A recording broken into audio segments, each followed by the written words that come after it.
So hello guys, मी आहे आरोही आणि ह्या दोन आहेत माझ्या बहिणी. ही आहे स्वरा आणि ही आहे सेजल. तर आज आम्ही स्लॅबवरती आहे सगळी म्हणजे आम्ही तिघीजणी आणि माझ्या मम्मी आणि काकी.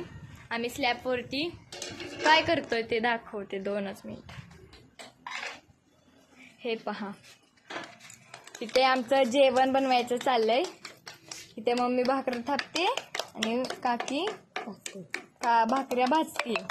आणि आपल्या ह्या भारतात गॅसची खूप कमी झाली आहे, म्हणून आम्ही आमच्या स्लॅबवरती चूल बांधली. असं आमचं ब्रेन चालतं. खूप छान. हे बघा, इथं कचरा करून ठेवलाय. इकडे कसं चाललंय, मगाशी खेळत होतो आम्ही. हे काय चल्लूसाठ. हा, आणि इथे असे जेवण बनवायचं चाललंय. 3 दिवस झालं आम्ही इथेच जेवण बनवतो कायम.